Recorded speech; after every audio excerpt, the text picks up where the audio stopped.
Durante uma grande campanha na cidade de Oakland, na Califórnia, em 1922, Aimee Semple McPherson foi inspirada a chamar sua mensagem de quadrangular, através de uma pregação sobre a visão do profeta Ezequiel dos 4 querubins com 4 rostos, que simbolizavam o quádruplo ministério de Jesus Cristo, o Salvador, o batizador com o Espírito Santo, o grande médico e o rei que há de voltar para arrebatar a sua igreja. Sua mensagem nunca mudou, mas recebeu nova ênfase quando ela começou a proclamá-la com o nome dado por Deus. Evangelho Quadrangular.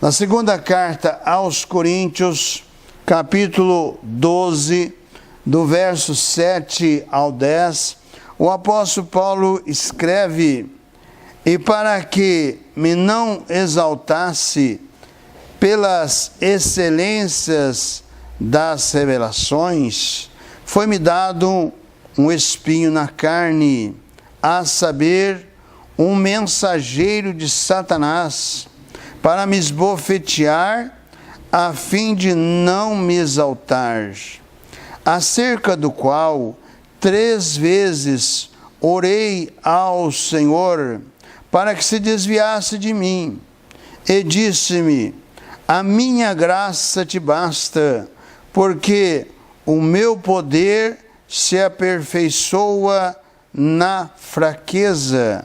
De boa vontade, pois, me gloriarei nas minhas fraquezas, para que em mim habite o poder de Cristo, pelo que sinto prazer nas fraquezas, nas injúrias, nas necessidades, nas perseguições, nas angústias, por amor de Cristo, porque quando estou fraco, então sou forte.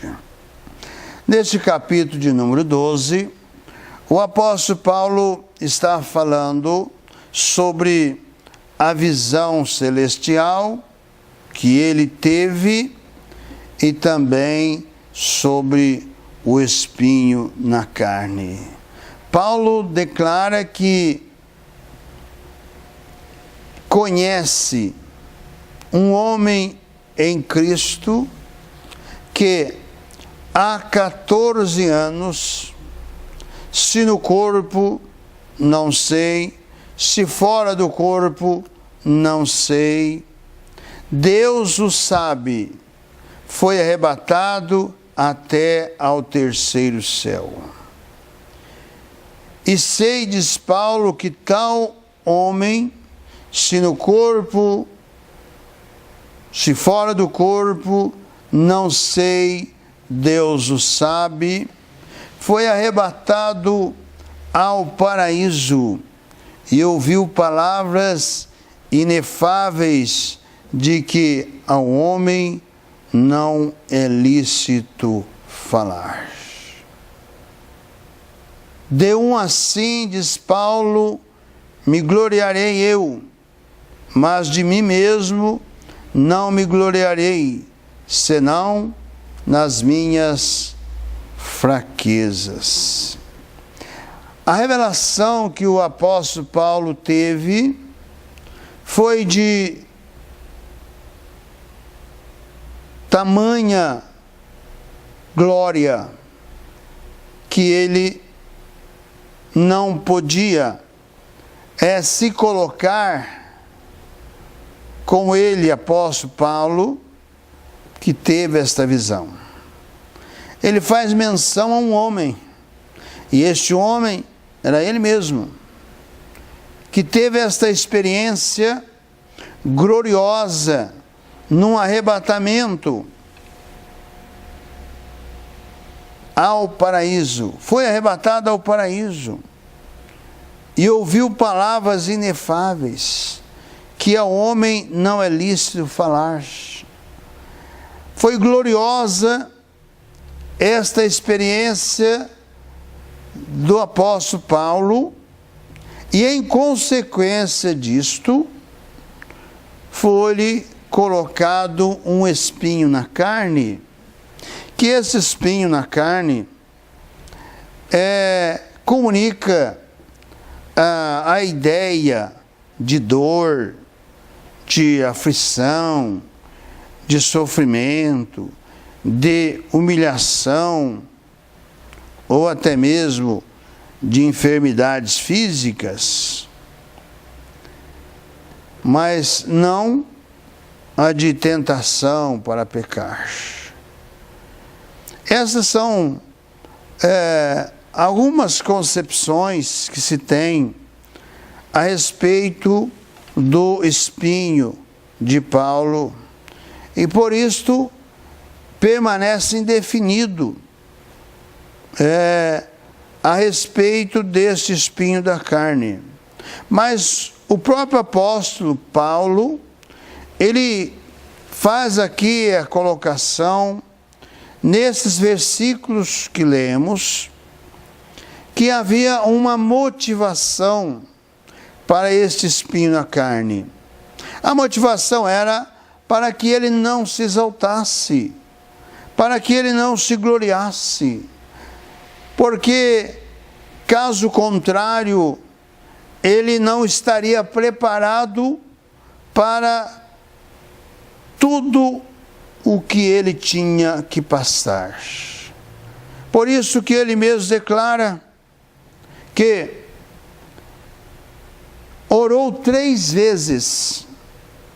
3 vezes orou ao Senhor para que se desviasse esse espinho da sua carne.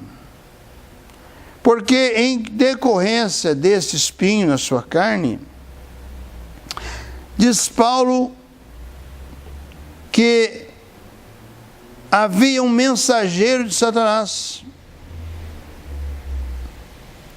para esbofeteá-lo, a fim de não se exaltar. Então, tinha um propósito esse espinho na sua carne,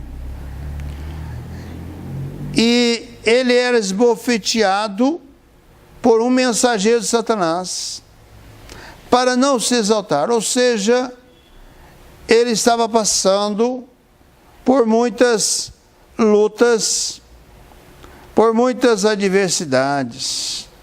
Por isso que ele diz no versículo 10, pelo que sinto prazer nas fraquezas, nas injúrias, nas necessidades, nas perseguições, nas angústias, por amor de Cristo.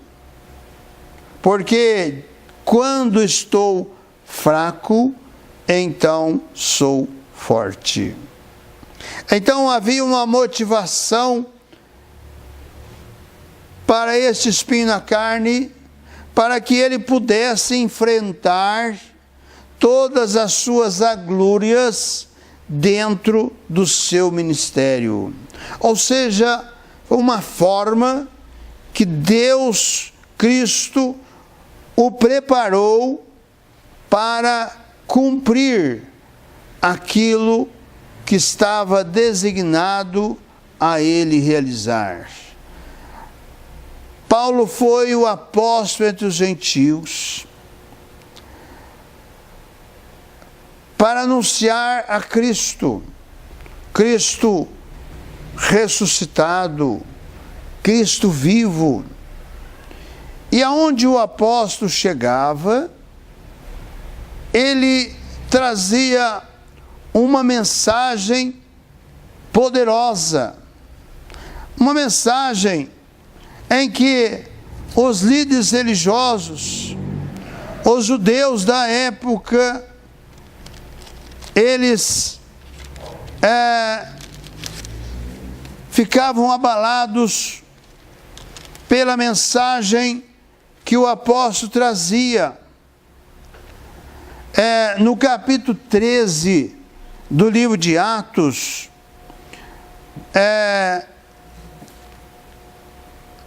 no versículo 42, nos diz E saídos os judeus da sinagoga, os gentios rogaram que no sábado seguinte lhe fossem ditas as mesmas coisas.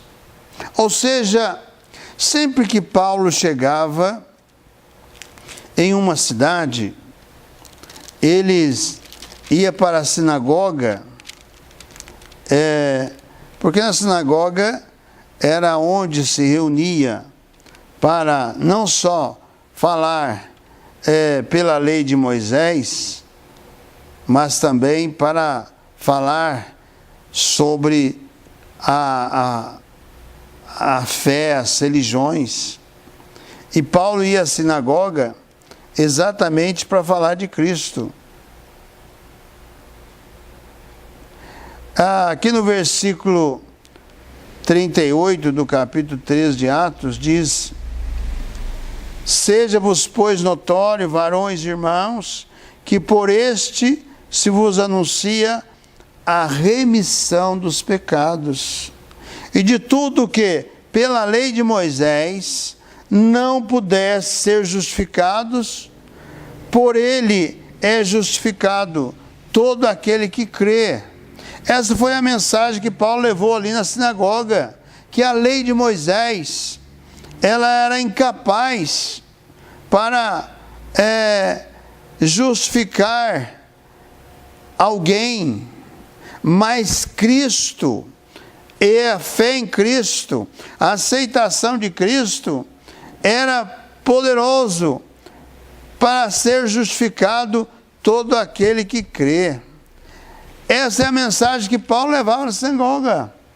E aqui nos diz que após trazer essa mensagem ali na sinagoga, todos ficaram admirados com aquela mensagem de que Deus havia ressuscitado a Jesus dentre os mortos. Nesta sinagoga de Antioquia, foi essa mensagem apresentada por Paulo, e os judeus que ali estavam, eles não gostaram daquela palavra, mas quando os judeus se afastaram das sinagogas, os gentios que ali estavam também rogaram que no sábado seguinte lhes fossem ditas as mesmas coisas. A sinagoga se reunia aos sábados para anunciar a lei e os profetas. E é por isso, ali reunia judeus, reunia os gentios, e reuniam todos aqueles que estavam interessados em algo novo. Sempre que tinha algo novo, ali na sinagoga era o lugar de apresentação e de debate. Por isso que Paulo estava sempre numa sinagoga. Não é o que muitos querem justificar, que ao fato de guarda de sábado, era por isso que Paulo estava ali. Não, eram os judeus que até o dia de hoje, nas suas sinagogas, ainda se reúnem no sábado. Isto é da lei de Moisés, mas até o dia de hoje ainda se tem essa prática judaica, mas a igreja é gentílica. Muitos hoje querem praticar aquilo que os judeus praticam. Muitos hoje estão negando Cristo, que receberam Cristo, estão negando Cristo porque estão voltando para a prática de judaísmo. Estão fazendo uma mistura. E quando faz esta mistura, isto é perigoso, porque o judeu, para ser salvo agora, no período da graça, desde quando foi inaugurada a igreja com a descida do Espírito Santo, como registra o capítulo 2 de Atos, a partir daquele momento, a igreja foi constituída no período da graça, tanto judeus como gentios precisam aceitar a Jesus como Senhor da vida e Salvador da alma para ser salvo. A lei já foi cumprida, Jesus cumpriu toda a lei. Há muitos que hoje querem praticar lei. Quando vai praticar qualquer ponto da lei, que diz aqui, olha, que nem mesmo, olha só, o que Paulo diz. Paulo era um fariseu fanático. Paulo era um profundo conhecedor da lei de Moisés e dos profetas. Olha o que Paulo prega naquela sinagoga, aqui no versículo 39 do capítulo 3 de Atos. E de tudo o que, pela lei de Moisés, não pudeste ser justificados, por ele é justificado todo aquele que crê. Paulo está falando para os judeus que estavam na sinagoga, que eram detentores e guardadores da lei de Moisés, praticantes da lei de Moisés, dentro daquilo que eles podiam fazer. Mas Paulo enfatiza que essa lei de Moisés não pôde justificá-los dos seus pecados, mas Jesus os justificou, todo aquele que crê. Então, tanto o judeu quanto o gentil precisa crer nesta obra que Cristo realizou. Por isso que os gentios, após a saída dos judeus da sinagoga, solicitaram que Paulo voltasse no próximo sábado para dar continuidade a respeito daquela mensagem. E o versículo 43 do capítulo 13 diz: despedida da sinagoga, muitos dos judeus e dos proselitos religiosos seguiram Paulo e Barnabé, os quais, falando-lhes, os exortavam a que permanecessem na graça de Deus.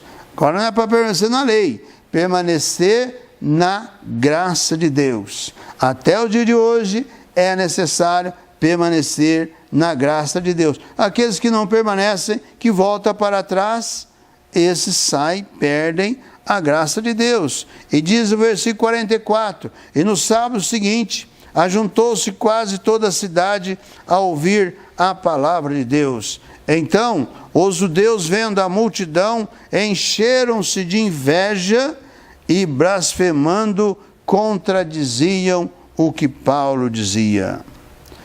Então é assim, sempre a religiosidade é contra o Evangelho, é contra Cristo. É necessário anunciar o Evangelho para que todos acontecem. Esta visão, este arrebatamento que Paulo fala, que foi ao paraíso, eu ouvi palavras inefáveis, provavelmente foi aqui registrado no capítulo 14 de Atos, que após curar um coxo, diz aqui o versículo 8 do capítulo 14 de Atos: e estava sentado em Listra certo varão leso dos pés, coxo desde o seu nascimento, o qual nunca tinha andado. Este ouviu falar Paulo, que fixando nele os olhos e vendo que tinha fé para ser curado, disse em voz alta: levanta-te direito sobre teus pés. E ele saltou e andou. E as multidões, vendo o que Paulo fizera, levantaram a voz, dizendo em língua licaônica: fizeram-se os deuses semelhantes aos homens e desceram até nós. Paulo e Silas, eles rejeitaram aquela adoração que eles quiseram fazer a eles, como se fossem Júpiter a Barnabé e Paulo Mercúrio. Eles queriam adorar, fazer adoração, mas eles rejeitaram esta adoração. Mas aí no versículo 19 diz: sobrevieram, porém, uns judeus de Antioquia e de Icônio, que tendo convencido a multidão, apedrejaram a Paulo e o arrastaram para fora da cidade, cuidando que estava morto. Mas, rodeando os discípulos, levantou-se e entrou na cidade. E no dia seguinte, saiu com Barnabé para Derbe. Aqui, provavelmente neste momento em que Paulo foi apedrejado e dado como morto, foi exatamente este momento provável que ele tenha sido arrebatado para ser consolado. E olha que, embora tenha sido apedrejado e dado por morto, Paulo logo se reconstituiu. Um grande milagre de Deus para Paulo ter saído ileso, para já no dia seguinte poder partir de Listra para outra cidade. Estes são os milagres que Deus opera na vida daqueles que o servem. Muitos passam por lutas, por injúrias, por necessidades, perseguições, por angústias, mas tudo por amor de Cristo. E como diz Paulo, quando estou fraco, então sou forte, porque Cristo assiste a todos aqueles que o servem. Feche os seus olhos, forme comigo a cadeia da prece poderosa. Quero orar com você. Creia nesse Deus, creia nesse Cristo vivo e poderoso que tem bênção. Mesmo na adversidade, Ele tem vitória para aqueles que o servem. Senhor Jesus, de todo poder, de toda graça, no Teu santo nome, ó Cristo amado, juntamente com estas vidas, Senhor, que estão crendo na Tua palavra, que sentem a necessidade de receber a Ti como Senhor, Salvador das suas vidas. Toca nesta hora, Senhor, por sobre cada coração, por sobre cada entendimento. Visita, Senhor, aqueles que estão enfermos, problemáticos, perturbados, até mesmo desanimados do seu viver, aqueles que estão envolvidos nas obras de feitiçaria, de macumbaria, aqueles que estão amarrados pelo poder do vício, do alcoolismo, do tabagismo, das drogas. No Teu santo nome, ó Senhor Jesus, eu me levanto nesta hora contra todo o poderio das trevas, obras de feitiçaria, obras de macumbaria, espíritos escravizadores, espíritos dominadores, espírito da doença, espírito da enfermidade, espírito da violência. Em o nome do Senhor Jesus, eu estou repreendendo agora que seja quebrado, queimado, desfeito deste corpo, desta vida, em o nome do Senhor Jesus, para que haja cura, haja libertação, haja bênção, haja vitória por sobre esta vida, por sobre esta casa, por sobre este lar, por sobre esta família. Em nome do Senhor Jesus eu oro, eu abençoo, e para a sua glória. Amém. Divulgue este programa para os seus parentes, seus amigos, e volte a estar conosco no próximo programa Cristo, Esperança Nossa.